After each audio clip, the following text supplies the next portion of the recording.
Bueno, vamos a dar inicio. Muy buenos días para todas y todos. Gracias por su puntualidad para este encuentro. Soy Diana Urueña, coordinadora de Somos Crianza, y es un honor para mí estar dando la apertura a este espacio.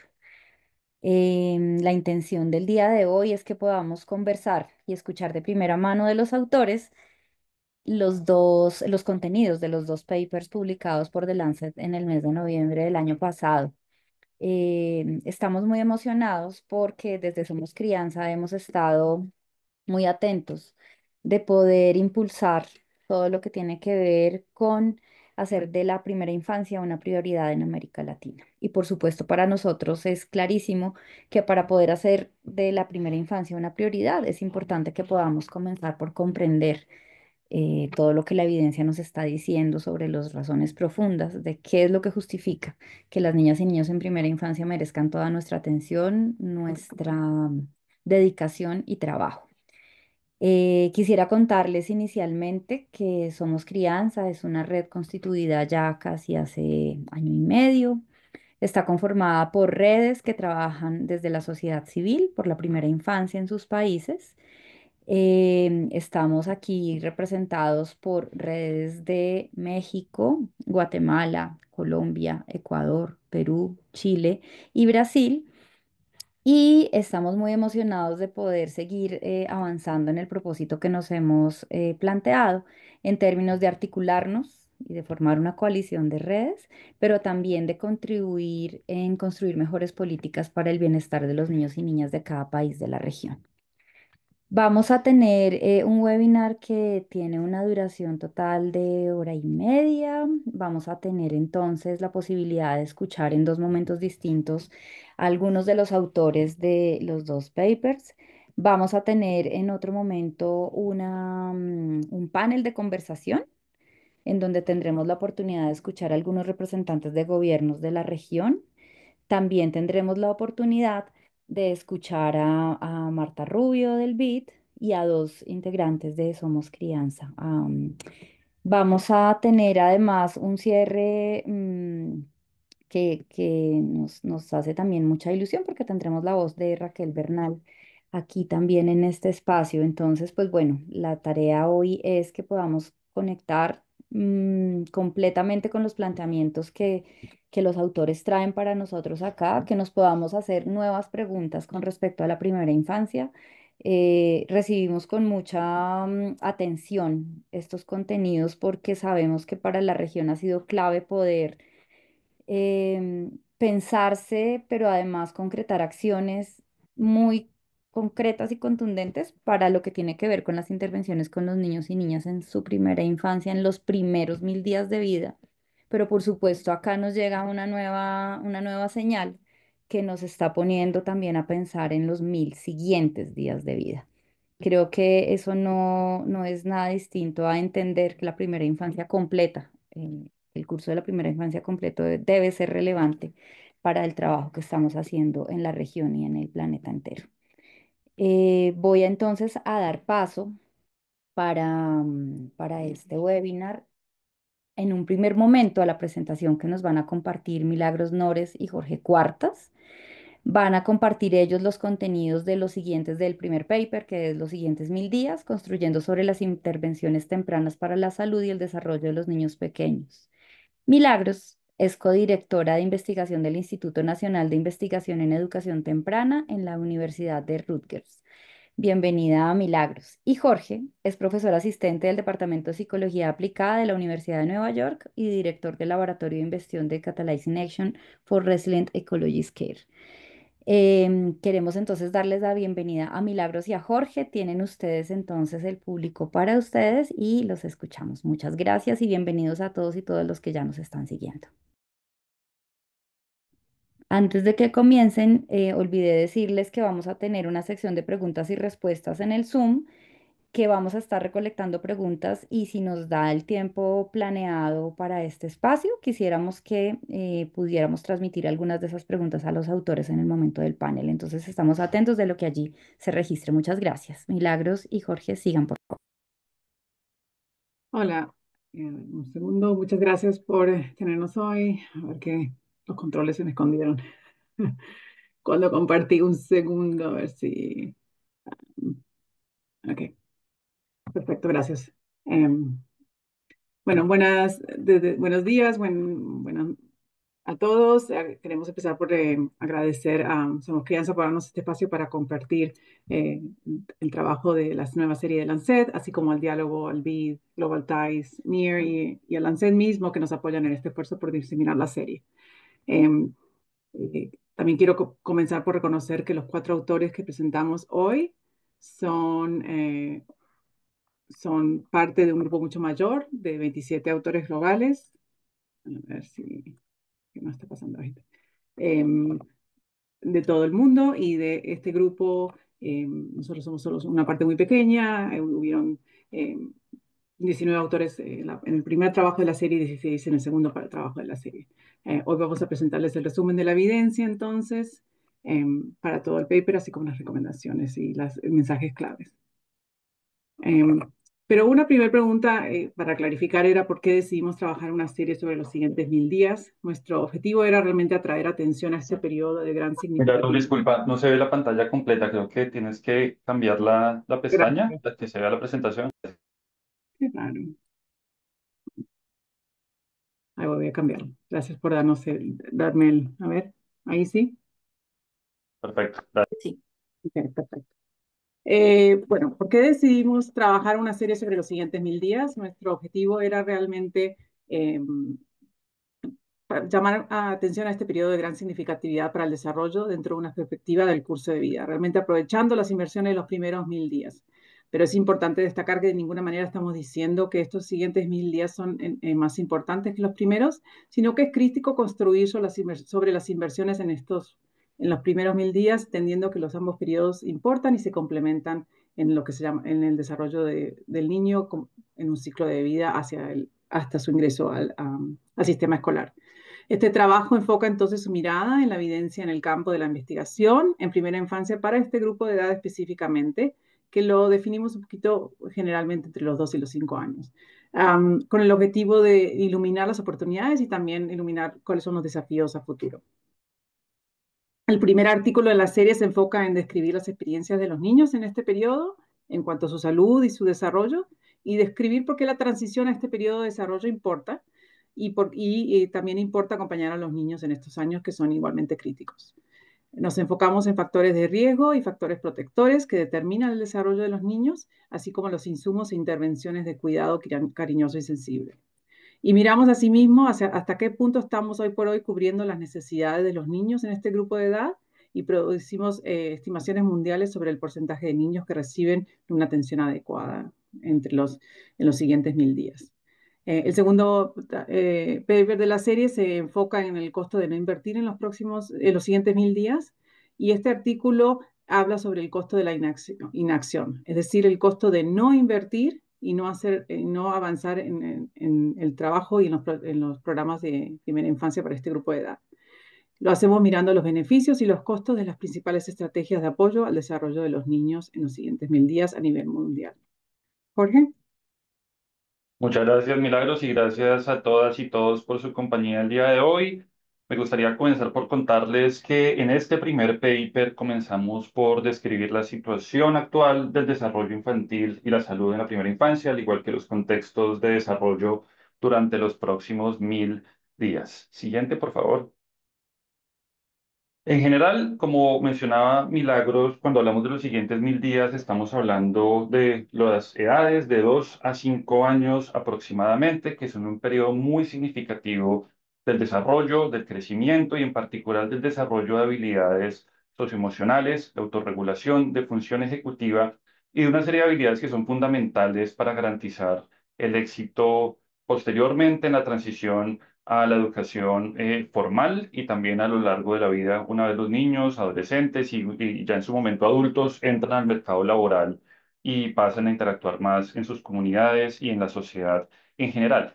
Y es por esto que este periodo de los siguientes 1000 días es una ventana crítica de oportunidad, en especial para mitigar algunos riesgos ambientales sufridos durante los primeros 1000 días y también para continuar la promoción de factores de protección y sobre todo de apoyo para que los niños y niñas alcancen de esta manera su potencial de desarrollo. Entonces podemos verlo como una ventana y una oportunidad fundamental para recalibrar trayectorias de desarrollo donde sea necesario y también para potenciar el desarrollo, ya no solamente pensándonos en el ambiente hogar y familia, sino sobre todo pensando en las transiciones que ocurren en estos años, también con un foco muy fuerte en las comunidades, centros educativos y otros espacios comunitarios en general. Siguiente, por favor. En este estudio, por supuesto, nos alineamos también muy de cerca con el marco de cuidado cariñoso y sensible, para de esta forma tener un marco de referencia de cuáles son esos ingredientes fundamentales que tenemos que garantizar, no solamente para garantizar que los niños sobrevivan, sino sobre todo para que tengan un éxito total en sus trayectorias de desarrollo. Dentro de este marco de cuidado cariñoso y sensible, por supuesto, resaltamos la importancia de una buena salud, de una nutrición adecuada, también de oportunidades de aprendizaje temprano en el hogar, en la comunidad y en centros educativos ya formales y de cuidado también. El cuidado también responsable y sensible a las necesidades de los niños y las niñas. Y por último, la garantía de la protección y seguridad en los diferentes entornos del desarrollo. Para lograr todo esto es totalmente claro que es necesario contar con acción multisectorial integral que promueva el cuidado cariñoso y sensible durante los próximos 1000 días. Siguiente. Con esto, entonces, pasamos a desarrollar una serie de revisiones sistemáticas de la literatura para entender mejor los diferentes contextos y entornos fundamentales para el desarrollo en los próximos 1000 días, con un foco muy especial en países de rentas bajas y medias. Y en particular, hacemos revisiones sistemáticas para entender temas relacionados con la salud, la nutrición, el retraso del desarrollo y la discapacidad, la crianza, la salud mental, tanto de los niños y niñas como de sus cuidadores y sus familias, también el involucramiento de los padres, hombres en la crianza, la educación y cuidado inicial y por último, por supuesto, algo que es muy relevante también para todos nosotros hoy en día, temas relacionados con el medio ambiente y el cambio climático y su impacto en los ambientes de desarrollo temprano. Siguiente, por favor. Con esto entonces encontramos diferentes cosas. Hay una riqueza enorme de información dentro de los artículos que los invito a consultar, pero me gustaría resaltar 4 puntos principales. En primer lugar, encontramos que hay una menor cantidad de intervenciones de apoyo a la crianza durante los siguientes 1000 días relativo a los primeros 1000 días y hay unas brechas significativas que tenemos que cerrar desde la investigación y la acción, incluyendo la prevención de la violencia en diferentes entornos, las estrategias inclusivas para cuidadores que incluyan a los papás hombres, también enfocadas en la salud mental del cuidador y de los niños y también enfocadas en el desarrollo socioemocional. En segundo lugar, vemos también que hay unas brechas y retos significativos en cuanto a equidad y calidad en la atención y aprendizaje temprano fuera del hogar en particular. Si bien desde antes de la pandemia de COVID-19 ya teníamos unos retos de acceso significativos, muchos de estos se ampliaron, se exacerbaron con la pandemia también. Y esto es importante y tiene unas consecuencias significativas al considerar que encontramos en estas revisiones que este acceso a calidad de educación inicial y cuidado tienen unas consecuencias significativas en el desarrollo de los niños. Si bien la mayoría de la evidencia muestra resultados en habilidades cognitivas, también tenemos alguna evidencia sobre sus impactos en desarrollo socioemocional, pero es claro que necesitamos más investigación en esta área también. Y vemos también que hay unos efectos significativos, sobre todo para niños más desfavorecidos. Vemos impactos iguales tanto para niñas como para niños, pero también vemos retos significativos respecto a evidencia sobre calidad. Siguiente. En tercer lugar, también vemos que hay necesidad de mayor avance en acción multisectorial. Entonces, en este caso es fundamental ver cómo hacemos trabajo, por ejemplo, relacionado con nutrición y con prevención también, no solo de la nutrición, sino también de la obesidad, no solo desde el hogar, sino también en diferentes entornos del desarrollo. Y por último, vemos también retos importantes y brechas importantes en evidencia y conocimiento relacionado con discapacidad y por último, también con el impacto que puede llegar a tener el cambio climático y la contaminación en el desarrollo de los niños y las niñas. Siguiente.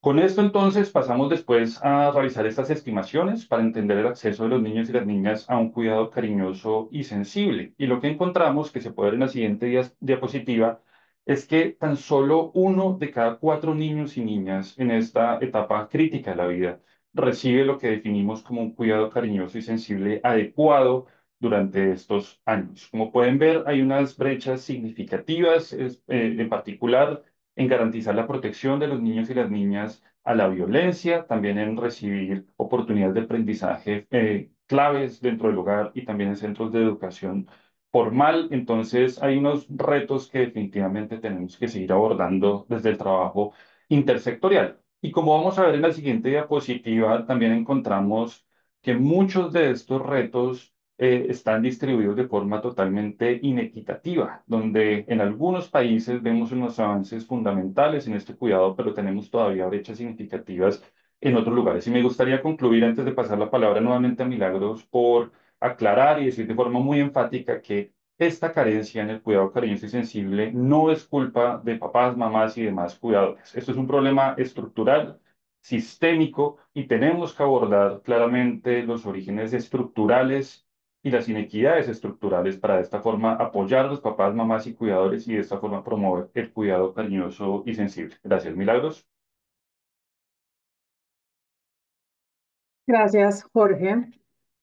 Bueno, también incluimos en el primer paper de la serie un segundo conjunto de análisis o un tercer conjunto de análisis que se basa en datos de la Evaluación Internacional del Desarrollo y el Aprendizaje Temprano de Save the Children, que se conoce como IDELA, por sus siglas en inglés.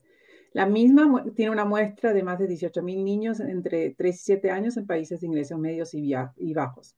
Lo que este gráfico nos muestra es que se identificaron que un mayor número de indicadores de acceso a programas de aprendizaje temprano y cuidadoso, cariñoso y sensible, mayores son los resultados en el desarrollo infantil. Cuanto más atendemos a los niños en este tipo de programas y mayores combinaciones en este tipo de programas, además de el cuidado cariñoso y sensible que viene dentro del hogar, mayor vemos que es el desarrollo en varias dimensiones del niño, tanto cognitivas como es el lenguaje y las matemáticas o las habilidades numéricas y socioemocionales también. Además, demostramos que a la edad de 5 años, los niños que han recibido programas de aprendizaje temprano y cuidadoso y cariñoso y sensible presentan ventajas en su desarrollo de aproximadamente 2 años por sobre los niños que no tienen acceso a ninguno de estos programas. También incluimos una revisión exhaustiva de la literatura sobre las intervenciones que han sido estudiadas en todo el mundo, intervenciones que promueven el desarrollo de los niños en este periodo en los siguientes 1000 días. La revisión incluyó trabajos publicados entre 1990 y el 2020. Una de las primeras conclusiones que emerge de este esfuerzo es que las intervenciones para promover un desarrollo saludable en los siguientes 1000 días están fuertemente concentradas en países occidentales y de ingresos altos. Y solo el 5% de las intervenciones que tenemos estudiadas y cuyos estudios han sido publicados se han implementado en países de ingresos bajos y medios. Estos hallazgos ponen de manifiesto el desbalance que existe entre la distribución de población mundial y en aquellas regiones que más necesitan de intervenciones efectivas versus los países que mayormente se implementan, las desarrollan, evalúan y publican los resultados de este tipo de intervenciones. No porque no existan en otros lados necesariamente, sino porque muchas veces no llegan hasta el punto de ser publicadas y diseminadas efectivamente.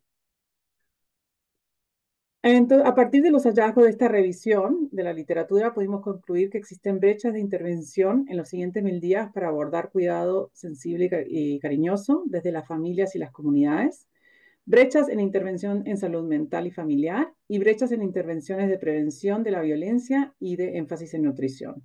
Los programas de atención y cuidado de la primera infancia ofrecen un entorno protectivo para promover el desarrollo. Esto requiere un cambio de posicionar las intervenciones desde la plataforma de salud, que es la cual tiene sentido en los primeros 1000 días con con toda la vacunación y los chequeos que tenemos, pero hacia cambiar a los siguientes 1000 días, principalmente al sector de salud del sector de educación. Esto también significa que los actores claves cambian y que es importante coordinar entre estas transiciones de una manera efectiva. Por último, los hallazgos señalan la importancia de que existan transiciones efectivas desde los sistemas que concentran las intervenciones en los primeros 1000 días a los programas que están atendiendo a los niños en los segundos 1000 días, asegurándole que no quede un hueco en el medio, que en muchos casos queda para los niños de 2 años y 3 años, dependiendo de cuándo empiezan los sistemas de preescolar y hasta el punto que existen. y con importante atención tanto al resultado de desarrollo, pero también a los distintos riesgos que surgen a medida que el niño crece. Necesitamos entender estas diferencias entre sistemas e intervenciones, pero también aplicar una perspectiva del curso de vida para comprender cómo se pueden navegar mejor estas transiciones y cómo apoyar al niño en todo su desarrollo. Las conclusiones del primer paper de la serie entonces ponen en relieve cómo el desarrollo de los próximos 1000 días es multidimensional, acumulativo y continuo. Necesitamos entender esto siempre, el desarrollo y la programación alrededor de este desarrollo como una perspectiva de curso de vida. Y necesitamos más evidencia sobre los entornos que influyen en el desarrollo en los siguientes 1000 días. A desagregar un poco más los hallazgos destacados para los siguientes 1000 días. Y necesitamos más evidencia de los países de ingresos bajos y medios, especialmente a la luz de la creciente vulnerabilidad de los niños pequeños y los riesgos de cambio climático, la violencia, las pandemias y los conflictos geopolíticos. Por último, no podemos hacerlo en compartimientos separados, sino que tenemos que trabajar juntos y aprovechar las asociaciones y complementariedad entre plataformas y sectores y etapas en el desarrollo de los niños. Gracias, Diana. Te devuelvo la palabra. Muchas gracias, Milagros, gracias por toda esta presentación. Gracias, Jorge. Vamos entonces a seguir con la siguiente presentación del documento número 2, la cual está a cargo de Florencia López Bo, quien es la directora del Centro de Investigación Global de la Universidad de Nueva York, donde también es profesora de Economía y Psicología Aplicada en el Departamento de Educación. Y también le daremos la palabra a Claudia Vázquez, asociada senior de la División de Protección Social y Mercados Laborales del Banco Interamericano de Desarrollo, donde trabaja en el diseño y la implementación y evaluación de programas de protección social y desarrollo infantil en Argentina. Les recuerdo, por favor, que estamos atentos de las preguntas que quieran dejarnos en nuestro espacio de preguntas en la parte de abajo de la barra del Zoom. Por favor, Florencia y Claudia, tienen ustedes la palabra. Muchas gracias. Hola, buenos días a todos. Muchas gracias a los organizadores y a todas las personas que se conectaron. Con Florencia vamos a presentar el segundo documento de la serie, que se centra en el costo que tiene no invertir en los siguientes 1000 días y sus implicancias para la política y la práctica. Siguiente, por favor.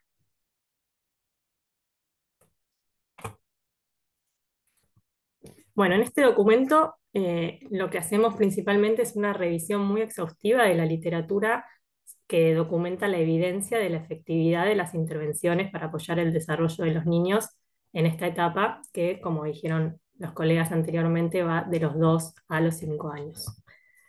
Además de revisar la evidencia sobre la efectividad de las intervenciones, se documentan también los costos que tienen estas intervenciones y finalmente se toma una intervención en particular, que son los programas de educación y cuidado, para hacer una estimación del costo de la inacción desde el punto de vista social. Finalmente, en base a estos resultados, se proveen recomendaciones de política y recomendaciones programáticas. Siguiente, por favor. Bueno, ¿cuáles son las intervenciones que han demostrado ser efectivas en esta etapa? Como bien dijeron antes, en los primeros 1000 días el apoyo al desarrollo proviene principalmente de la familia y del sistema de salud, pero a medida que los niños crecen, el desarrollo se produce en interacción con entornos más amplios. Por ejemplo, los programas de educación y cuidado, que en la presentación abreviamos como PEC, por lo general están basados en centros y existen en la mayoría de los países del mundo, aunque la asistencia no suele ser obligatoria. Estos programas presentan una gran heterogeneidad, tanto en lo que respecta a su calidad como en la organización, la forma de organización. Por ejemplo, estos servicios pueden ser provistos por el sector privado, por organizaciones de la sociedad civil o por el sector público. Luego están los programas de trabajo con las familias o los programas que apuntan a fortalecer las competencias parentales y apoyar la crianza, que también pueden funcionar a través de distintos dispositivos como las visitas domiciliarias, sesiones grupales, mensajes o algunas otras estrategias para alcanzar a los cuidadores principales del niño y brindarles apoyo e información. Por otro lado, otra intervención que también demostró efectividad para promover el desarrollo infantil son las transferencias monetarias. Las transferencias monetarias existen también en muchos países, principalmente en los países de América Latina y el Caribe, con el objetivo principal de reducir la pobreza de los hogares más vulnerables y a través de esa mejora en el bienestar y en los niveles de consumo del hogar, también impactan en el desarrollo de los niños. Finalmente, las intervenciones nutricionales también tienen gran importancia en esta etapa, porque es donde la prevalencia de la desnutrición crónica, por ejemplo, es más alta, y suelen también presentarse intervenciones, por ejemplo, de suplementación de micronutrientes y otras acciones que muchas veces también funcionan como un componente dentro de algunos otros programas. Y finalmente están los programas que combinan dos o más acciones, a los que estamos llamando multicomponente.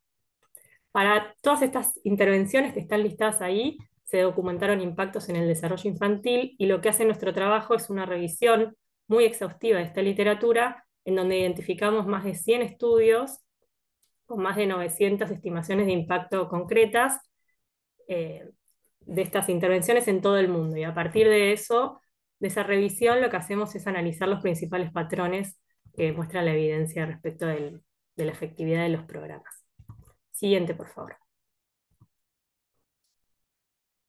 Bueno, los impactos, como decía, de estas intervenciones se dan en muchas dimensiones, por ejemplo, en la salud de los niños, en las habilidades cognitivas, en las habilidades socioemocionales y también en la progresión escolar una vez que los niños ingresan a la educación formal. Es decir, también existen efectos de mediano y largo plazo de estas intervenciones. Como se puede ver ahí en la gráfica, los impactos son particularmente altos en las habilidades cognitivas, pero son positivos en casi todos los dominios, para casi todas las investigaciones que se realizan en los distintos países del mundo. Siguiente, por favor.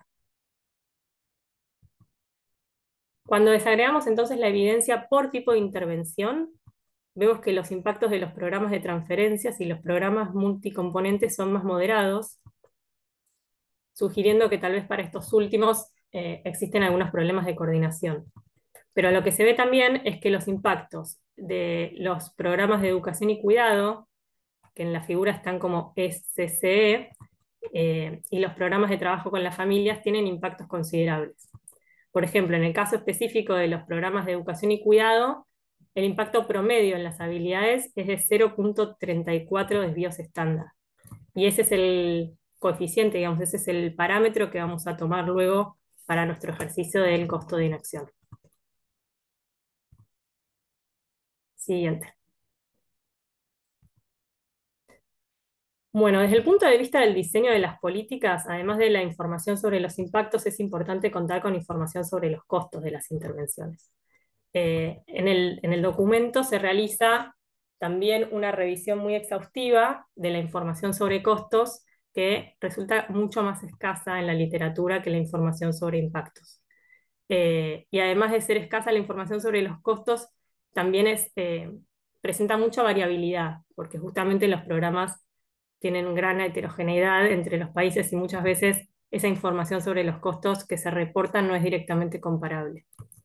Entonces, lo que hacemos en el documento es realizar un ejercicio que intenta estimar cuál es el costo por niño por año de brindar programas de educación y cuidado.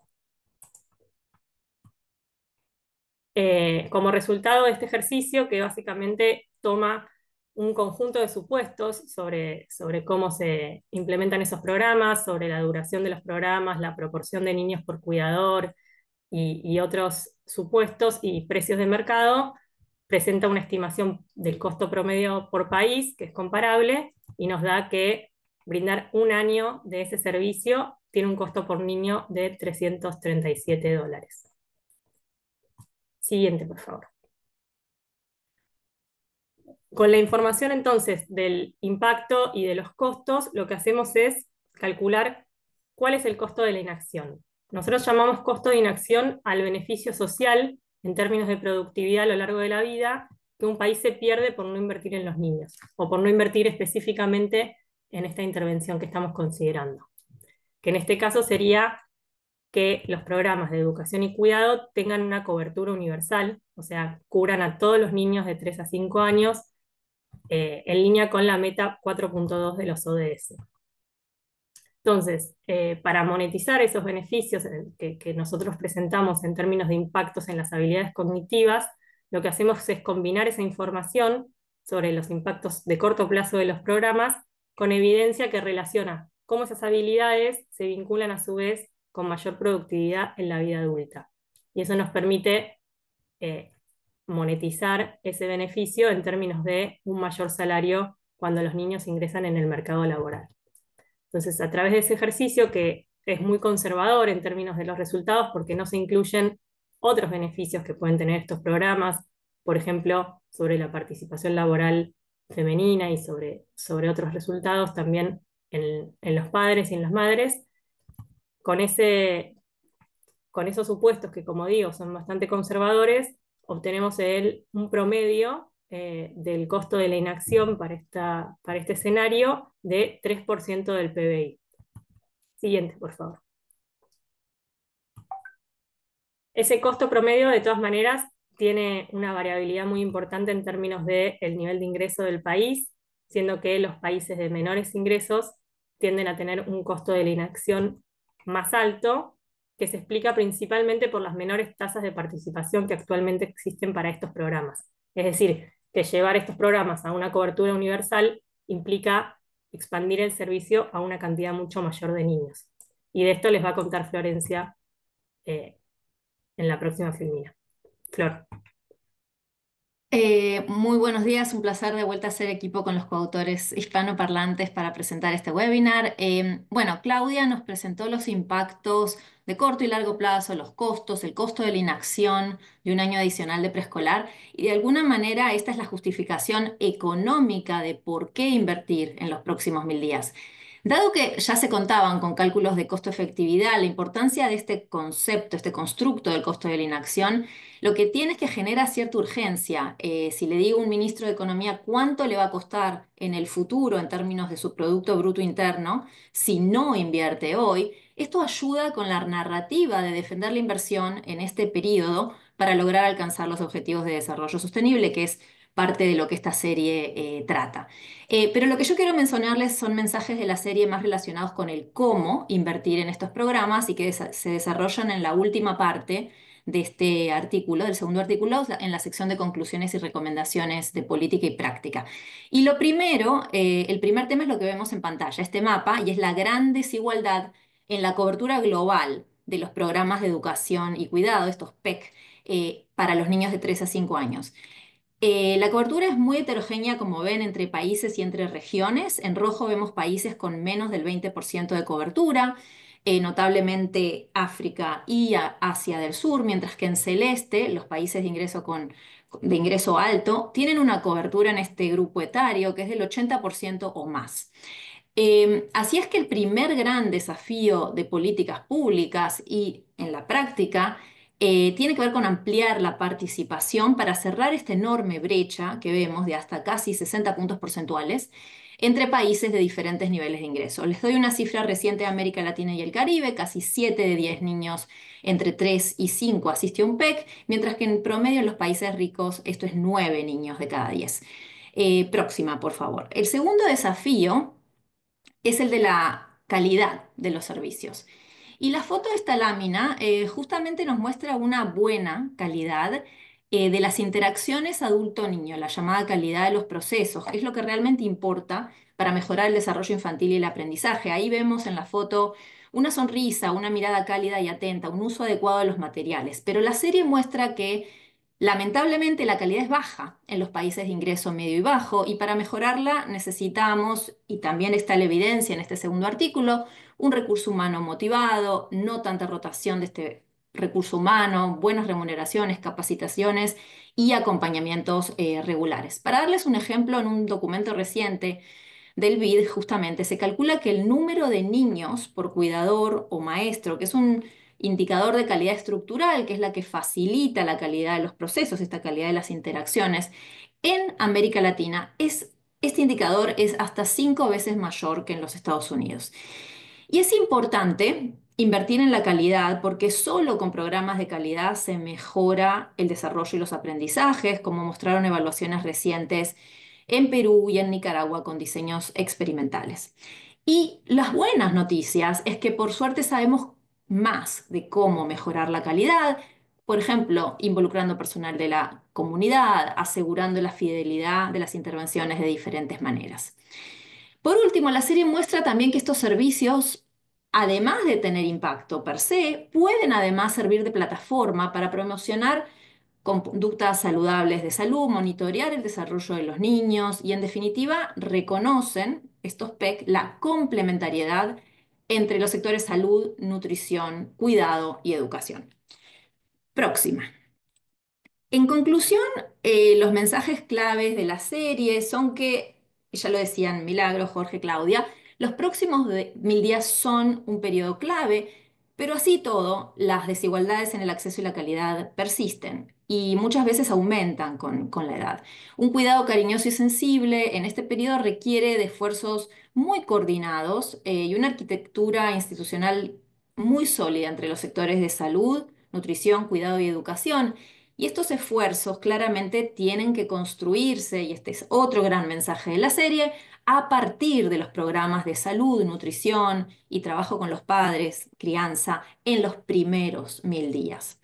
En segundo lugar, la evidencia es muy sólida y de hecho esta es la tercera serie de Lancet sobre la primera infancia en cuanto a los beneficios de las intervenciones de nutrición, transferencias monetarias, programas de trabajo con los padres en este periodo.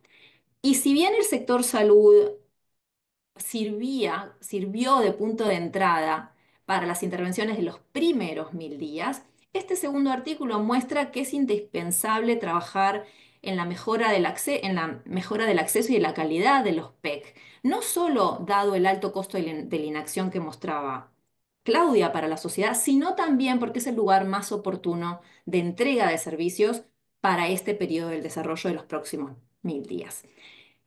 Próxima lámina. Para concluir, reiterar que la inversión en este periodo es clave y complementa las intervenciones en los primeros 1000 días y que para avanzar en el cumplimiento de las metas ODS y cerrar estas enormes brechas de acceso y calidad, se requieren compromisos financieros, de gobernanza, nacionales y al nivel local que se focalicen en la equidad y en producir alta calidad. En la próxima lámina, simplemente una larga lista de agradecimientos que no queríamos dejar de dar, en particular a Somos Crianza, el Diálogo y Fundación FEMSA por la organización de este webinar. En la próxima están los enlaces y recursos a los dos artículos, el editorial y el comentario de la serie entera. Y por último, agradecerles mucho y estamos abiertos a todas las preguntas que puedan tener.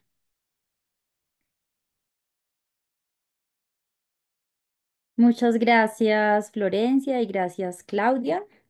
Gracias también por su rigurosidad en el uso del tiempo. Vamos entonces a continuar con nuestro panel que estará liderado por Constanza Jerez Trujillo, que es la coordinadora nacional de la Coalición Niñez Ya en Colombia.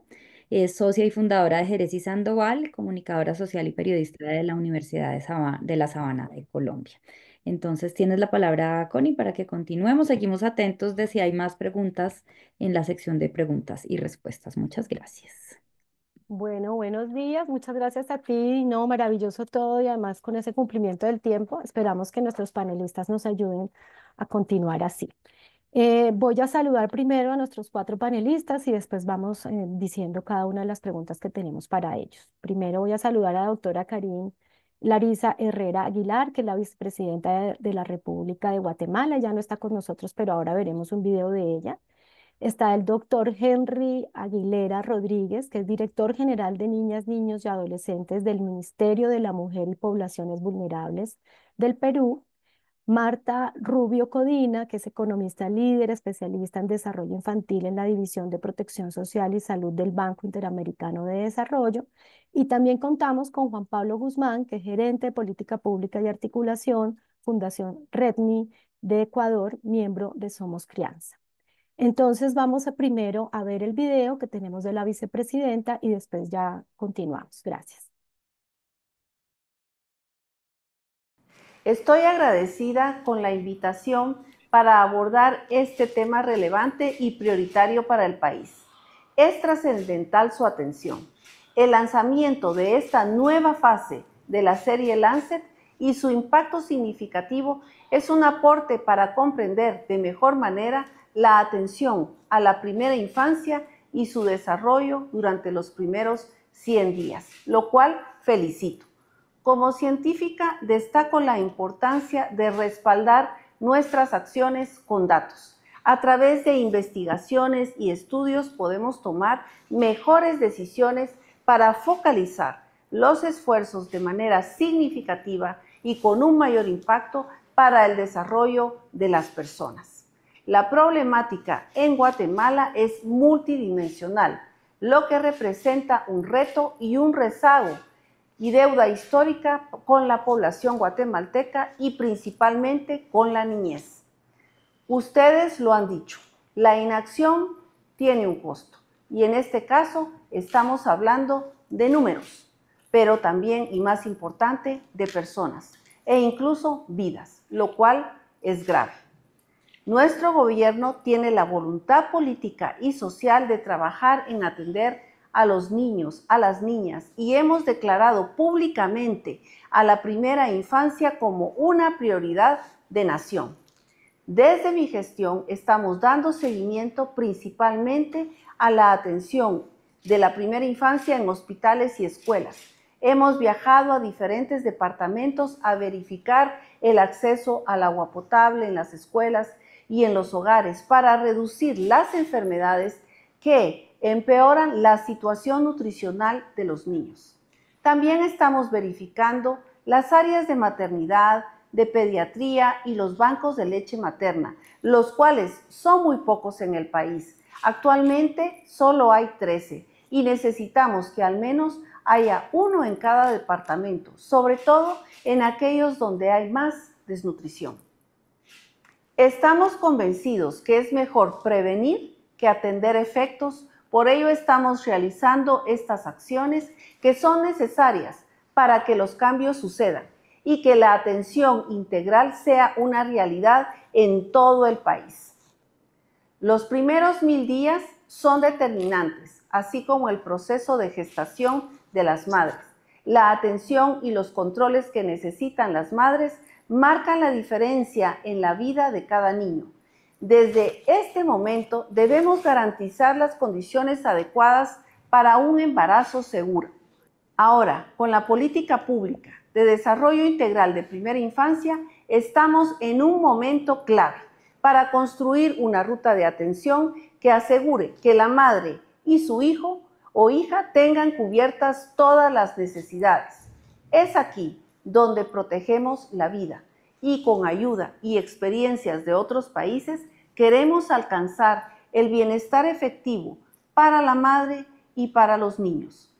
Hay otro tema importante que hay que reconocer para actuar con conocimiento y determinación. Guatemala es un país diverso y con una riqueza cultural única en todo el mundo. Esta realidad debe orientar a que nuestras acciones sean con pertinencia y respeto a las culturas de los 4 pueblos y no pueden implementarse igual en todas las regiones. Por ello, estamos desarrollando modelos piloto de atención integral para evaluar los resultados y mejorar la práctica, replicar en otras áreas, por supuesto, en el marco del respeto y con el objetivo claro de protección a la niñez. Tenemos varios ámbitos de acciones. Proyecto Crecer Sano para mejorar la seguridad alimentaria y nutricional en el país y reducir riesgos para la desnutrición crónica. Quedan muchos retos. Con mi equipo hemos identificado las oportunidades de mejora. Por ejemplo, el equipamiento, el abastecimiento de medicamentos e insumos. Hay otra oportunidad valiosa que estamos abordando y es la dotación de personal profesional en las diferentes áreas como los laboratorios. Esto permitirá atender más capacidades y a la salud integral de la niñez. Confiamos en que paulatinamente vamos a superar ese rezago, porque hay algo imperativo y es que no podemos seguir de brazos cruzados. Las niñas y los niños de primera infancia tienen derecho a una vida con salud. No podemos seguir condenando su futuro. Queremos niñas y niños adolescentes que se desarrollen plenamente como sujetos de derechos y que tengan la capacidad de ir construyendo sus propios proyectos de vida.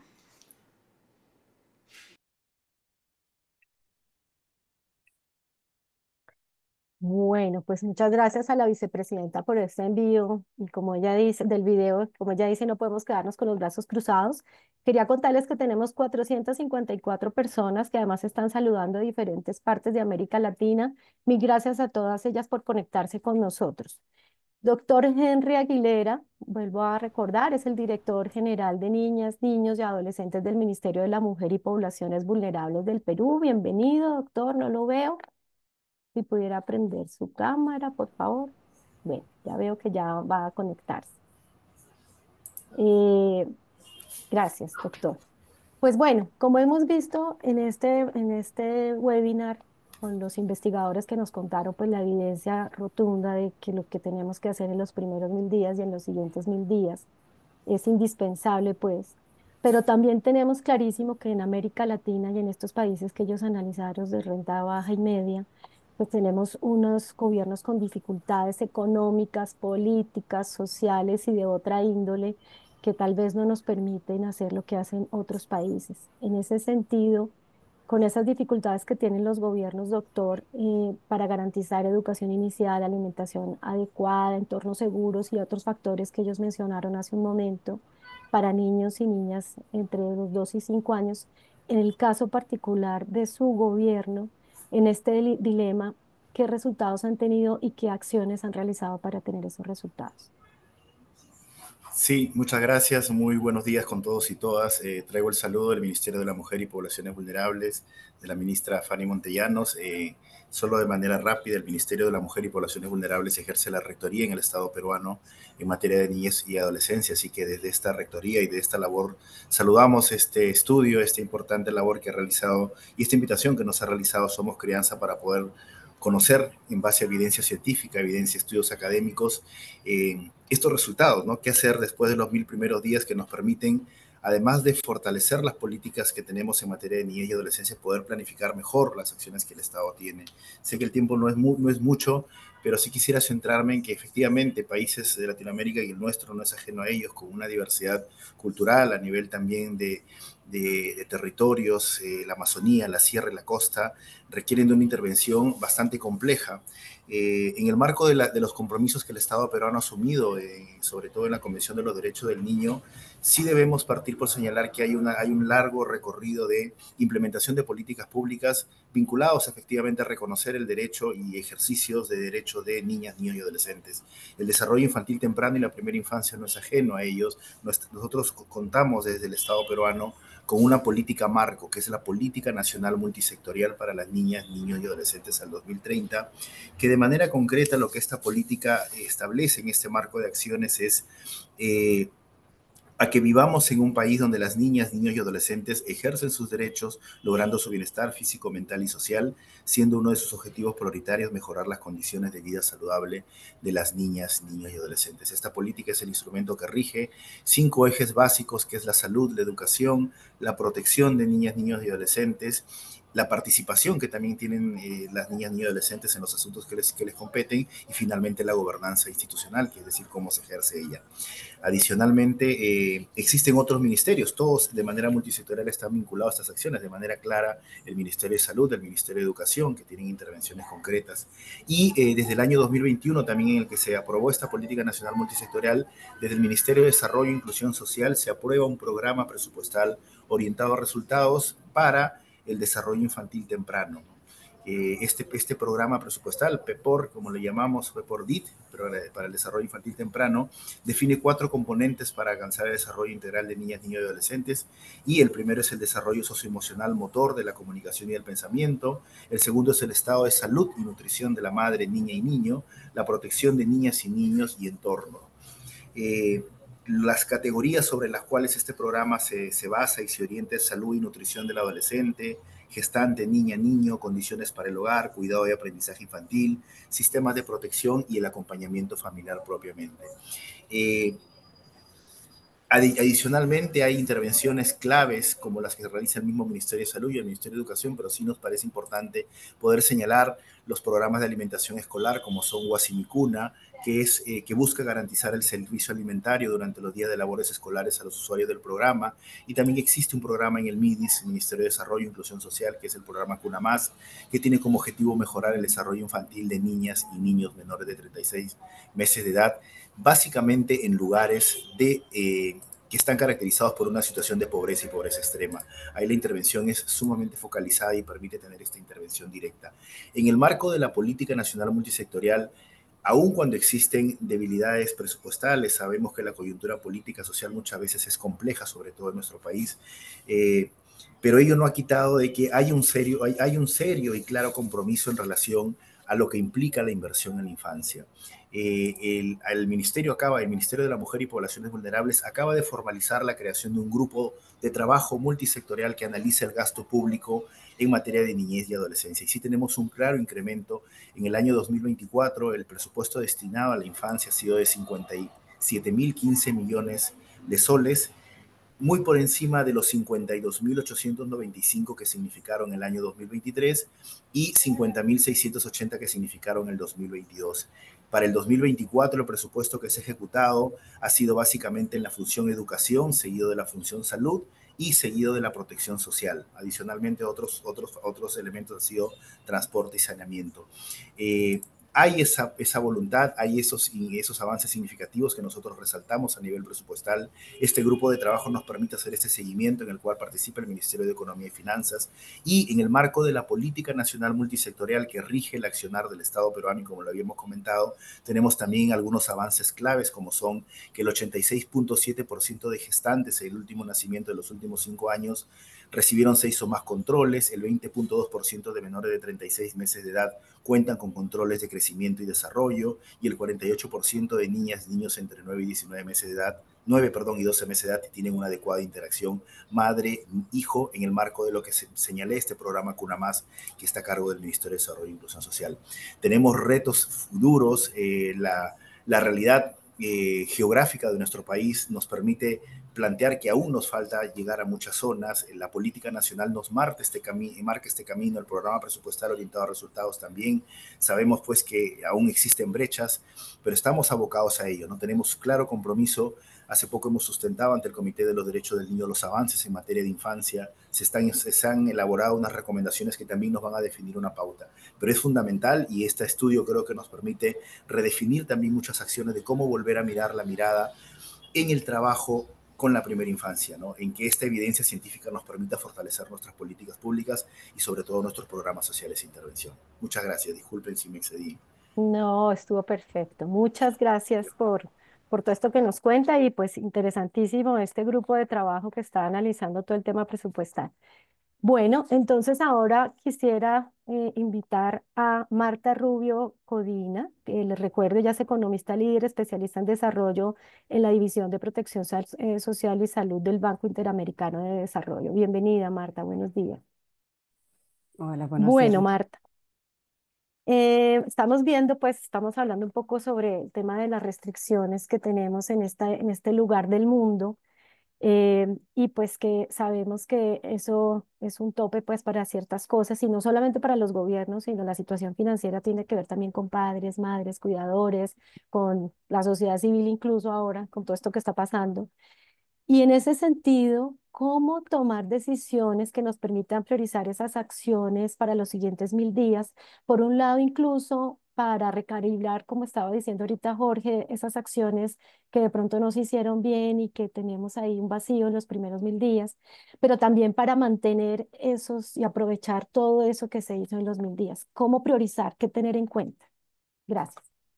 Muchísimas gracias, Constanza, por moderar este panel. Gracias a Somos Crianza por la invitación y muchas felicitaciones a todo el equipo de la serie Lancet por este importante lanzamiento. Efectivamente, todos sabemos, ¿no? La inversión en programas de desarrollo infantil de calidad y bien focalizados tiene uno de los mayores retornos entre los programas sociales. Hay estimados que indican que el retorno es de hasta un 13,7%.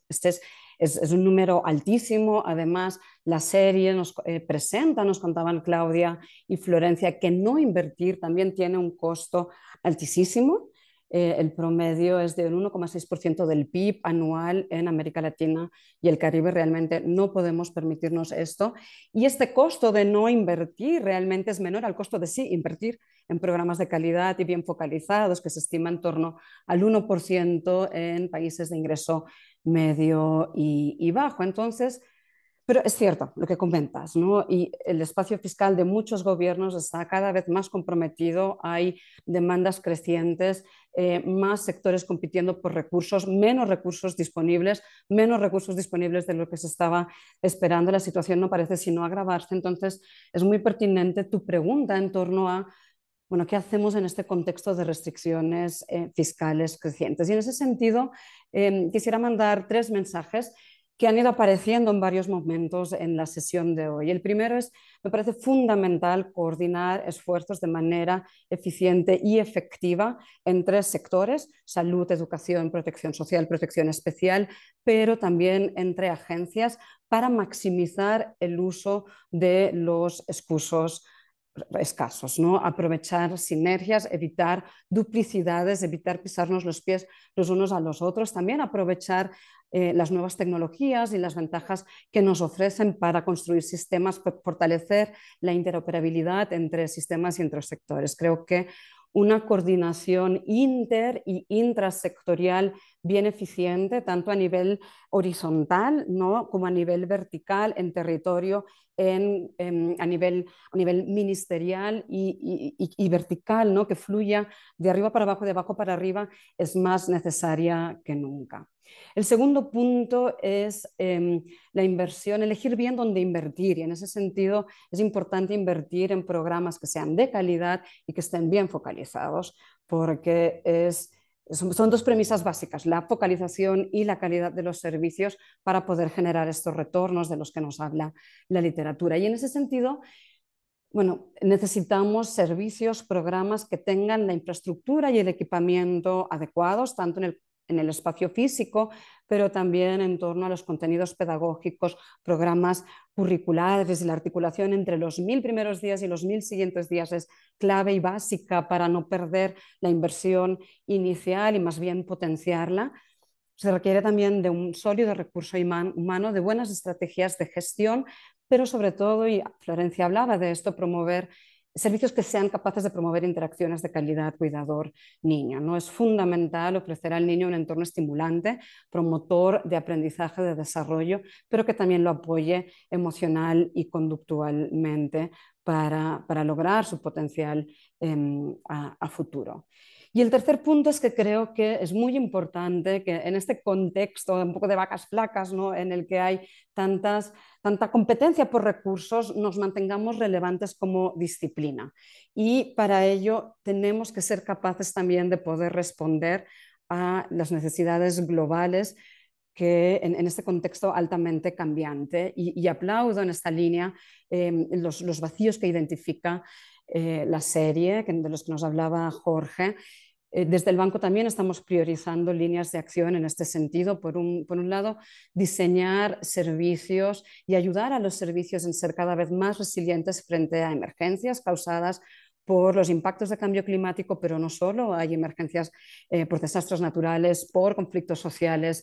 Es bien importante que los servicios estén preparados y en este sentido desde el banco estamos desarrollando protocolos que nos ayuden a garantizar la continuidad de la atención y así limitar pérdidas en aprendizaje como las que vimos durante la pandemia, cuando los servicios pararon en muchos países durante mucho tiempo. Una segunda línea de acción que también se identifica desde las series atender a la niñez migrante y a las familias migrantes, asegurando que proveemos servicios adecuados en la situación de itinerancia, pero también que documentamos su situación. Hay muy poquita información sobre la situación de la niñez migrante y hemos visto en varios casos, varios ejemplos de la importancia de contar con data para poder visibilizar problemáticas y buscar estrategias de respuesta efectivas a estas problemáticas.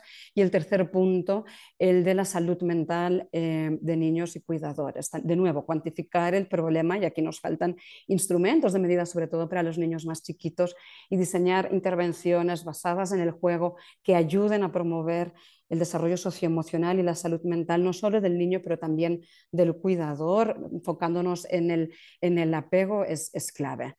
Nada, quisiera cerrar con este mensaje de necesidad de articulación. Realmente se desaprovechan muchos recursos si trabajamos de forma aislada, y aquí no es solo un llamado a los gobiernos y a los sectores en los gobiernos a cooperar, pero también a todas las agencias, a todos los que estamos apostando y trabajando por la primera infancia, a buscar formas de articularnos, de no duplicar esfuerzos, de no tener agendas separadas, sino más bien de trabajar juntos para poder aprovechar lo que me llamaba las complementariedades dinámicas, que creo que es a lo que está apelando esta transición entre los primeros 1000 días y esta articulación bien transicionada, ¿no?, entre los primeros y los siguientes 1000 días. Y en este sentido aplaudo el llamado de la nueva serie de Lancet de ver al niño como un todo y entender su trayectoria vital como un conjunto. Muchísimas gracias.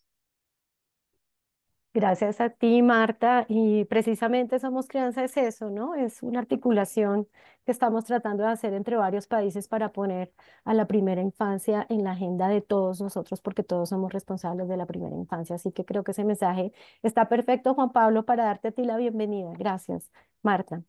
Voy a presentar a mi compañero Juan Pablo Guzmán. Me da mucho gusto porque somos parte de Somos Crianza los dos. Él desde una red que se llama la red de Juan Pablo es, perdón que se me perdió acá, Fundación Redni de Ecuador, y es miembro, como les digo, de Somos Crianza. Entonces, Juan Pablo, bienvenido. Connie, querida, muchísimas gracias y un muy buen día con todos y con todas. Bueno, pues mil gracias. Bueno, estamos viendo aquí con toda esta información maravillosa que nos trajeron los investigadores de Lancet, pues que hay una serie de obstáculos, incluso ahorita Marta los mencionó, los relacionados con cambio climático, con conflicto, por ejemplo, en el caso nuestro, de nuestros países, tanto Colombia como Ecuador y Perú, otros más.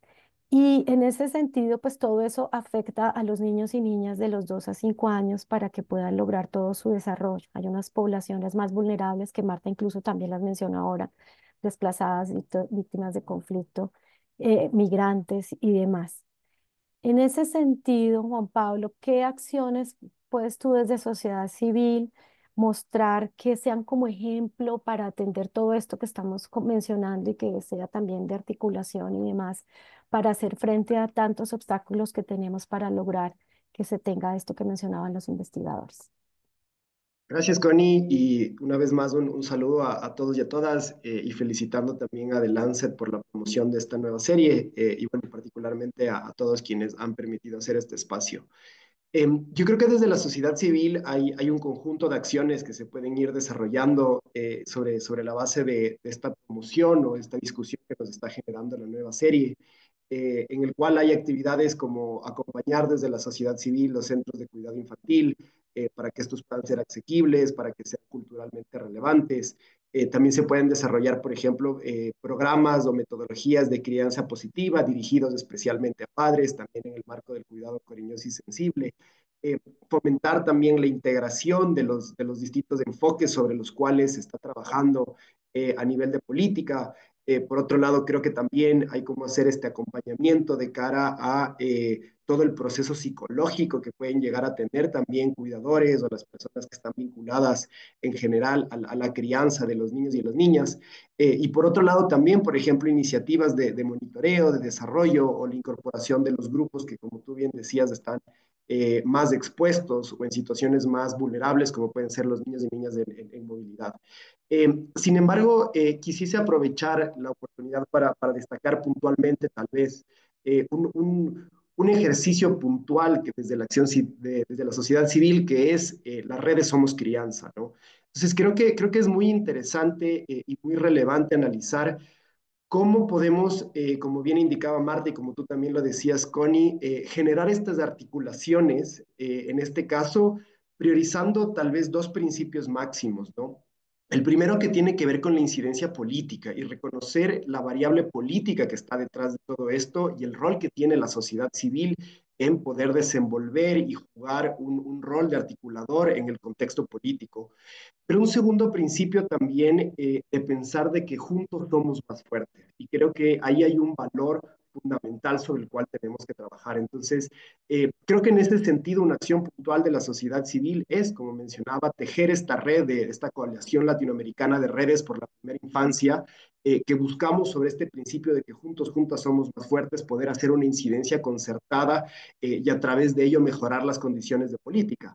Y todo esto también alineado a esta provocación que nos hace la serie de The Lancet de pensar en un mundo donde los niños pequeños puedan crecer y puedan desarrollarse y alcanzar su máximo potencial. Pero aquí es fundamental resaltar, como menciono, el componente político, en el sentido de que la sociedad civil tiene que, a través del esfuerzo colectivo, poder de alguna manera marcarle la cancha a la clase política.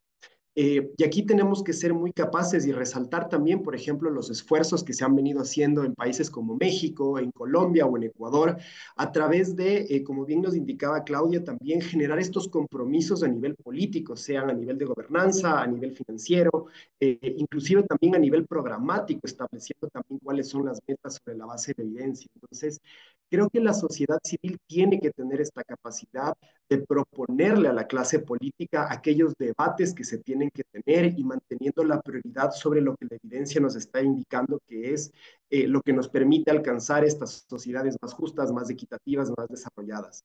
Eh, pero otros elementos que creo que vale la pena mencionar sobre esta acción colectiva que está haciendo la sociedad civil desde la perspectiva de la incidencia política, también tiene que ver con cómo generamos o cómo la sociedad civil le propone estos diálogos a la sociedad en una suerte, si se quiere, de consensos democráticos o de puntos de encuentro.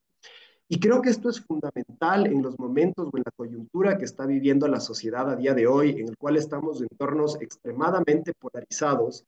Y aquí la sociedad civil, a través, por ejemplo, de Somos Crianza o de las distintas redes que componen esta coalición, de tener esta capacidad, insisto, de generar estos consensos democráticos o estos puntos de encuentro, estos espacios de conexión entre los distintos sectores de la sociedad. Y esto a su vez se vincula también con la incidencia política, porque un elemento fundamental sobre el cual tenemos que trabajar es cuáles son los incentivos políticos que tiene en este caso la clase política, valga la redundancia, para poder poner la atención a estas temáticas sobre las cuales estamos discutiendo. Y aquí, insisto, la sociedad civil tiene que tener esta responsabilidad y lo está haciendo de manera positiva en ejercitar esta suerte de conceptos de la pedagogía democrática para que la gran mayoría de personas pueda conocer, pueda entender y pueda reconocer la relevancia de estas temáticas. Entonces, creo que la sociedad civil también tiene que tener esta capacidad de generar este debate, pero principalmente este punto de encuentro, como menciona, esta suerte de consenso democrático. Y finalmente, algo que está haciendo también la sociedad civil en este sentido es incidir para poder dar el salto de políticas de gobierno a políticas de Estado y trascender los periodos gubernamentales para darle continuidad y sostenibilidad a las políticas que se vayan desarrollando a partir y a la luz de la evidencia. Entonces, creo que en ese sentido la sociedad civil tiene esta capacidad y están haciendo estas acciones tanto de implementar estos acompañamientos de nivel programático ya en el despliegue de la política pública, pero creo que una de las acciones fundamentales es no perder de vista la incidencia política para que la sociedad sea parte de estos procesos, pero que asimismo quienes hacen política, en este caso quienes toman la decisión, puedan orientar los recursos sobre estos consensos, sobre estos pactos, en esta actitud propositiva que está haciendo la sociedad civil, en esta lógica democrática, cívica, republicana, y a través de ello, insisto, darle continuidad a este proceso y alcanzar que nuestros niños y nuestras niñas puedan llegar a tener su pleno potencial y alcanzar sus sueños. Muchas gracias. Juan Pablo, mil gracias a ti. Pues bueno, acá estábamos revisando también, Juan Pablo, todo lo que estaba saliendo de las preguntas que están haciendo las personas en el chat.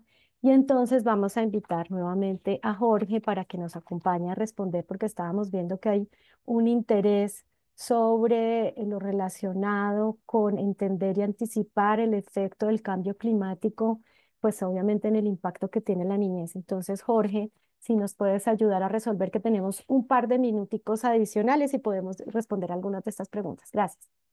Gracias, Constanza, y gracias por las preguntas también en el chat. Creo que el tema de cambio climático es totalmente fundamental para la investigación, la acción también política y lo que estamos haciendo en general todos los que trabajamos en primera infancia y en los siguientes 1000 días.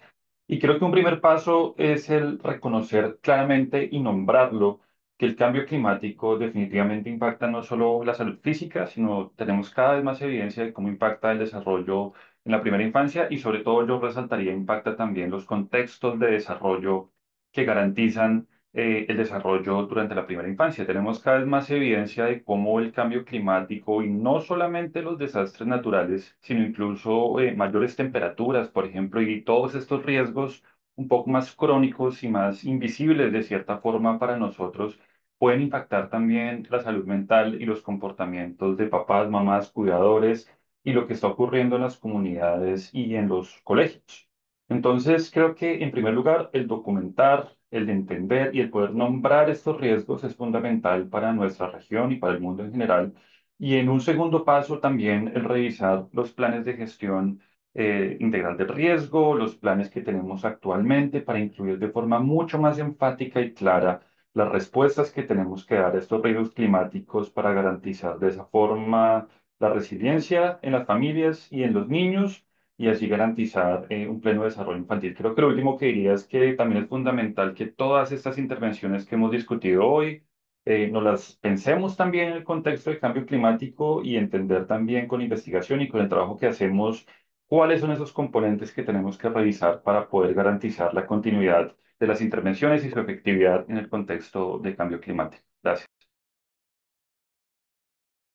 Muchas gracias, Jorge. Sí, nosotros desde Niñez Ya, que es la red que tenemos en Colombia, precisamente decimos eso que tú dices, y es que tenga un enfoque, todos estos planes de prevención em, de la niñez, ¿no? Todos con un enfoque de niñas y niños. Bueno, seguimos aquí, estamos entre preguntas del chat y preguntas que nosotros teníamos acá. Voy a invitar a Milagros, porque además estaba viendo el chat, que en el chat también están haciendo unas preguntas similares, Milagros, y es básicamente pues teniendo en cuenta que estos primeros 1000 días son tan importantes, pero a veces no se logra todo lo que se tiene que hacer en ese momento. Y tenemos esta ventana de oportunidad que bien ustedes identificaron con los siguientes 1000 días. ¿Cuáles son esas áreas cruciales para intervenir entonces en esos siguientes 1000 días y poder llenar los vacíos de lo que nos quedó faltando en la primera etapa? Sí, gracias Constanza y gracias a todos por las preguntas que han sido fabulosas. Estamos tratando de contestarlas a medida que vamos. Bueno, la serie enfatiza al menos un año de programación en educación y de cuidado infantil como un primer paso urgente, dado que hay una fuerte evidencia en su favor y lo hemos medido bastante en todo el mundo. Pero también hace una mirada a considerar con mucho cuidado esa transición, ya que los niños de hasta 2 años suelen ser atendidos hasta cierto grado por el sistema de salud, con todos los chequeos de vacunación, los chequeos de desarrollo, los chequeos de crecimiento, pero después muchas veces se nos caen de los sistemas, entonces saber, entender dónde están esos niños y cómo los estamos atendiendo o si no los estamos atendiendo es una prioridad también importante para poder lograr pensar en cómo efectivamente hacer la transición hacia los sistemas más de preescolar o de programas de cuidado infantil. Entonces, entender, monitorear, evaluar, pero también pensar que tal vez ese grupo de edad hasta los centros, entre los 2 y tal vez si el trabajo en centros empieza a la edad de 3 o la edad de 4, que existe ahí las posibilidades de fortalecer y crear y ampliar el acceso a programas para padres, ya sea con crianza, pero también con apoyo a nutrición alrededor de todos los trabajos con padres de esa edad. También pensar la integración efectiva de los programas de alimentación y nutrición escolar en los primeros años da mucho para investigar todavía sobre cómo esa integración tiene que ser para que funcione efectivamente. No hay un modelo, como digo, un plan nacional o un programa nacional de primera infancia no significa que todo tiene que estar hecho por un programa, pero que los programas tienen que funcionar bien en su totalidad alrededor de las necesidades del niño. Pero también, dado el proceso de dado que venimos con los programas de primera infancia y dado que algunas cosas empiezan a ser detectables a la edad de 2 o 3 años, algunos problemas de desarrollo, entra ahí la importancia del monitoreo del desarrollo del niño para ver qué necesidades tenemos en la población, cuáles son, si tenemos algunas necesidades especiales y cuáles son, y cómo entonces empezar a desarrollar los programas para fortalecer y apoyar a esos niños hacia su sistema escolar, ¿no? Entonces, algunas de estas necesidades especiales se empiezan realmente a evidenciar a la edad de 2 y 3 años, sobre todo los que tienen que ver con atención y con problemas de ese tipo, incluso con algunos problemas de lenguaje, que ya se empiezan a ver los retrasos si los hubiese. Entonces, monitorear y lograr fortalecer los programas de monitoreo y acercamiento a las familias para monitorearlos si los niños están en casa o demás, tiene un rol importantísimo en esta edad.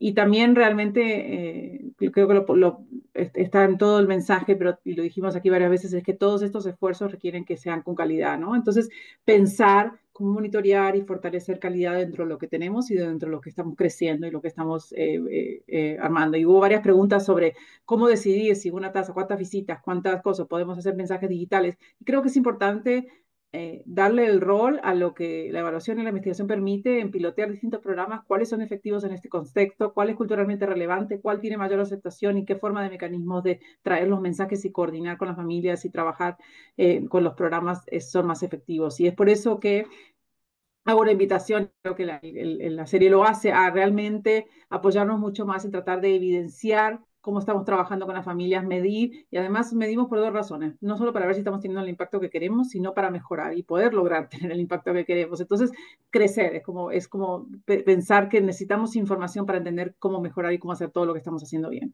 Entonces, creo que esas son todas áreas importantes. Gracias, Milagros. No estamos, pero todos muy eficientes con ese tiempo, así que mil gracias. Ahora le vamos a dar paso a Raquel Bernal, que es la rectora de la Universidad de los Andes aquí en Colombia, pero además es investigadora desde hace muchos años en este tema. No sé, Diana, si tú le vas a dar paso o de una vez. Sí, listo. Sí, sí, sí. Gracias. Bueno, muchas gracias a todos y a todas. Estamos muy, muy emocionados desde Somos Crianza con este provechoso espacio. Raquel es la rectora de la Universidad de los Andes en Colombia desde 2022. Su investigación se ha enfocado en áreas de política social, educación, primera infancia, capital humano, economía de los hogares y economía laboral. Ella es experta en evaluación de impacto y ha trabajado muy de cerca con el gobierno colombiano desde el 2006 para mejorar las políticas públicas de educación inicial y primera infancia. Raquel, quisiéramos escuchar desde tu voz y también como coautora de estos papers algunas recomendaciones finales sobre lo que tú consideras que podría suceder en la región en términos de generación de evidencia para la primera infancia, pero sobre todo sobre esos mecanismos que consideras pertinentes para lograrlo. ¿Cómo hacerlo posible? Creo que en el chat y en los comentarios que hemos recibido hay preguntas sobre los cómo desde los gobiernos, pero también quisiéramos explorar esos cómo desde la sociedad civil y desde los financiadores en un momento tan particular que estamos viviendo. Tienes el micrófono, por favor. Sí. Muchas gracias, Diana.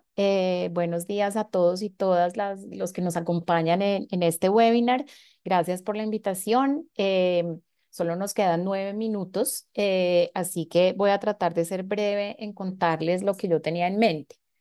La pregunta que me hacían, me dejaron la más fácil de todas, es ¿por qué esta inversión no está ocurriendo de la manera en la que estamos esperando? Entonces acá estamos 443 personas, nosotros somos los discípulos, somos los fans, y cómo hacemos para convencer a los gobiernos, a la clase política de que esto es tan relevante como nosotros sabemos que es. Juan Pablo Guzmán estaba mencionando eso, que me resonó, era un punto que yo quería tocar, y es que la sociedad civil debe estar presionando a la clase política, y eso en parte es lo que como académicos o algunos de los académicos que estamos aquí queremos hacer, generando evidencia. ¿Yo por qué creo, con toda la evidencia robusta de que esto tiene un gran retorno, que esto reduce las brechas, que esto es lo que las neurociencias ya nos ha dicho que funciona? ¿Por qué no avanzamos suficientemente rápido?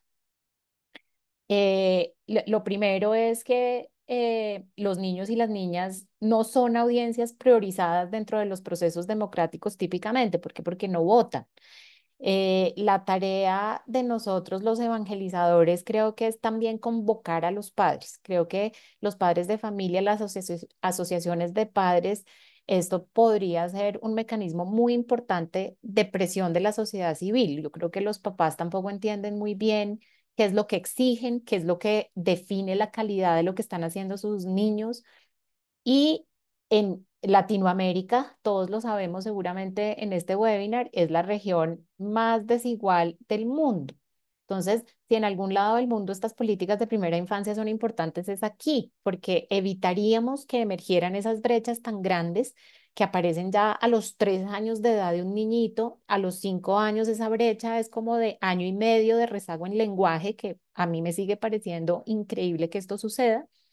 Lo segundo es que entendiendo también los procesos democráticos, para los políticos es mucho más valioso inaugurar un edificio que mejorar la calidad de la educación. Entonces, pues el edificio se ve, el edificio es claramente un aporte de ese alcalde, gobernador, incluso presidente, al desarrollo del país, pero es muy difícil valorar en reputación política y por lo tanto en votos la calidad de la educación. Esto es algo muy terrible, muy complejo, porque sabemos que pues, esa educación es de lo más importante que tenemos, pero midiendo pruebas PISA, ellos no van a ganar un solo voto.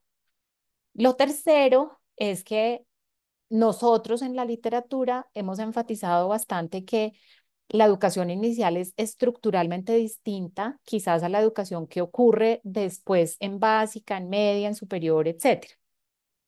Que la educación inicial es muy importante porque no se trata de recibir y aprender conocimientos, sino que se trata de moldear las habilidades, aptitudes y comportamientos que les permitirán ser en el futuro aprendices de todo en la vida.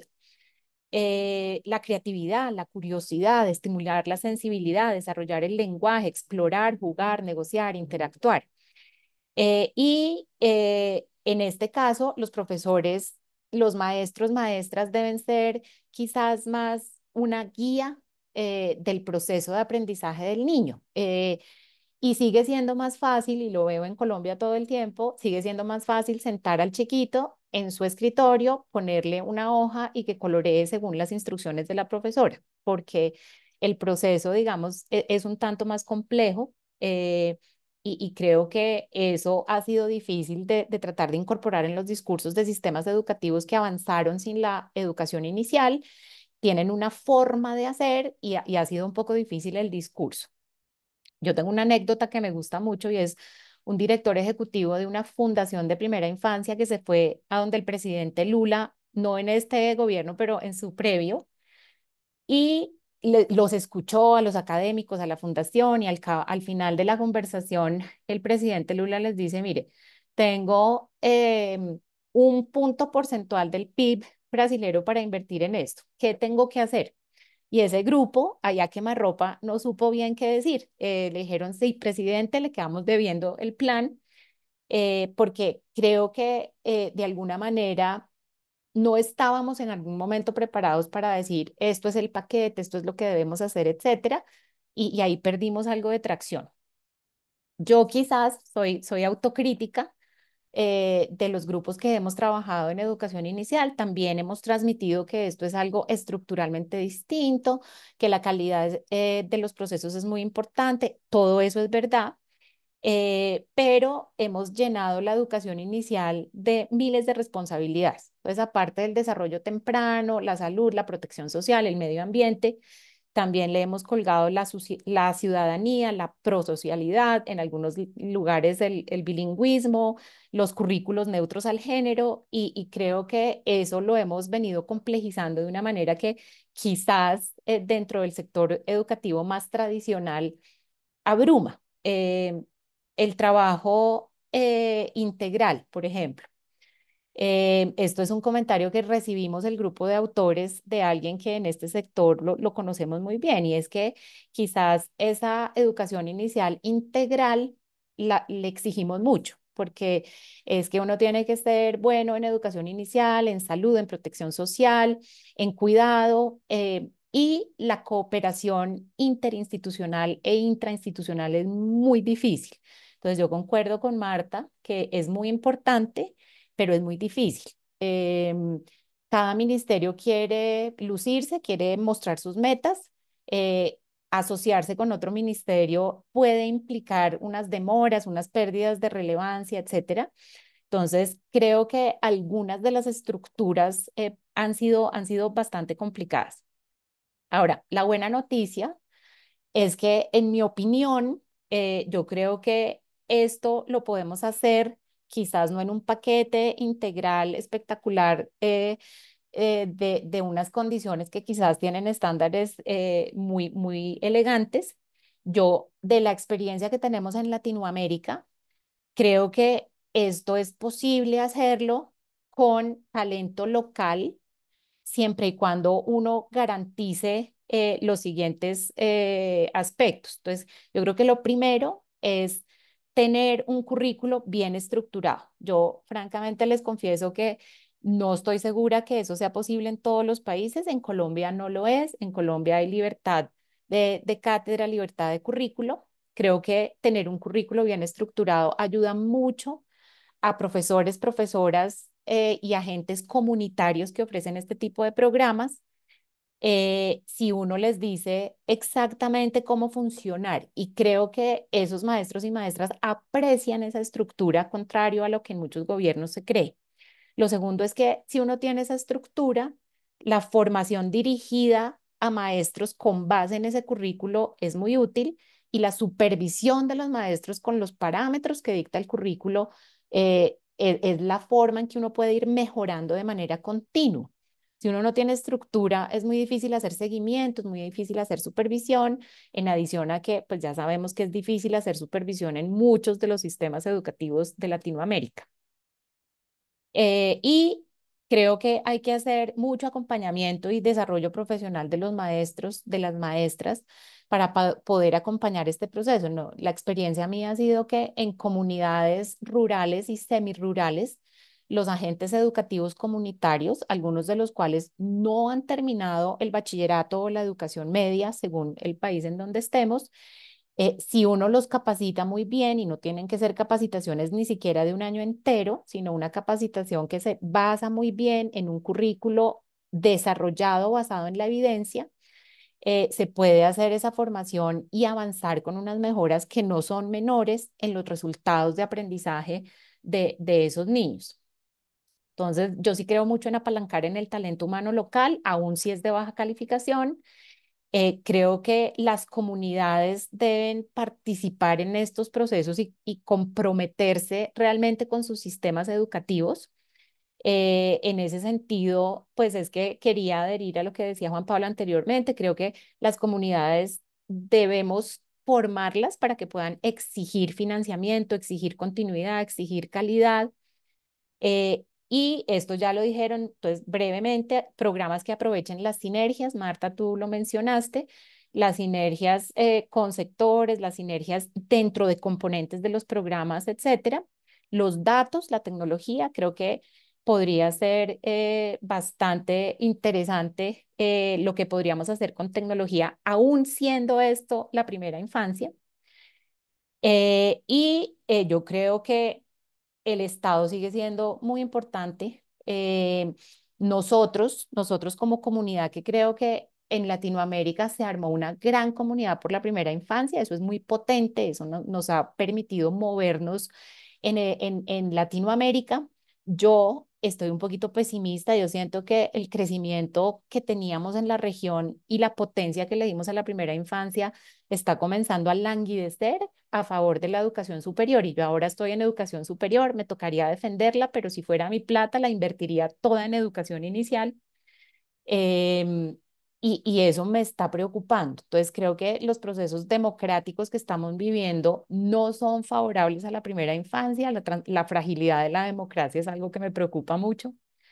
Y cierro, Diana, mencionando que en adición a todo esto tan importante, estamos experimentando el bono demográfico en la gran mayoría de los países de Latinoamérica. Eso significa que al cabo de 10 a 15 años vamos a tener la mayor cantidad de jóvenes que están en edad de iniciar a trabajar. Si ese bono demográfico no lo aprovechamos para cualificar al talento humano latinoamericano, esta región se va a seguir rezagando por siempre.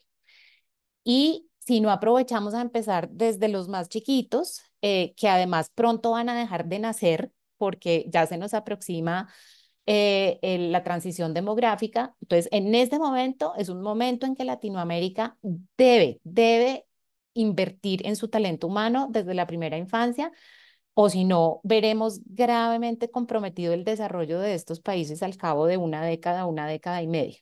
Entonces, mucho por hacer, mucho tiene que ver con las fragilidades de la democracia. La plata es verdad que es un reto, pero yo creo que hay maneras de hacer esto con calidad sin que se necesiten grandes cantidades de dinero apalancando en las comunidades y en el talento que ya tenemos en los países. Muchas gracias, Diana. Para No, cerrar a tiempo, me gracias a ti, callo ya. Raquel. Muchísimas gracias, Raquel. Muchísimas gracias. Bueno, no, a mí ya no me queda más sino agradecerles por su claridad, por su rigor, por su profundidad, por todos los aportes inspiradores que nos han dejado acá. Creo que más allá de todo lo planteado, queda un compromiso del que hemos hablado con los colegas de Somos Crianza, y es que mientras todo esto pasa, no se nos olvide que la potencia que tienen las interacciones que en el día a día sostenemos con los niños y niñas de nuestro entorno también suma a este gran propósito. Entonces, desde lo pequeño también podemos seguir contribuyendo, y desde lo grande esperamos seguir desde Somos Crianza, seguir siendo un mecanismo para facilitar y para sostener este escenario tan complejo que, pues como que el estado de cosas en los países nos está poniendo sobre la mesa de cara a la primera infancia. Un par de avisos. Primero, los agradecimientos a los investigadores, a quienes estuvieron con nosotros, a los colegas de Somos Crianza, a toda nuestra audiencia, y anunciarles que en México, liderado por el Pacto por la Primera Infancia, habrá dos eventos para la presentación también de estos papers, uno el 7 de mayo en México, en el DF, y otro el 8 de mayo en Monterrey. Toda la información que sale, digamos, de este espacio, un par de blogs que queremos publicar al respecto, lo podrán encontrar tanto en la página de Somos Crianza como en la página del Diálogo Interamericano y en el blog Mis Primeros Pasos del BIT. Estarán también recibiendo en sus correos la grabación de lo que estuvimos viviendo en el día de hoy, y por supuesto seguimos atentos a sus interacciones, a sus preguntas. Gracias, Florencia, Jorge, Milagros, Claudia, Connie, Marta, Juan Pablo, y a todo el equipo del Diálogo Interamericano y de Somos Crianza por hacer este espacio posible. Seguimos en esta conversación porque juntos somos más fuertes. Muchísimas gracias. Gracias. Gracias.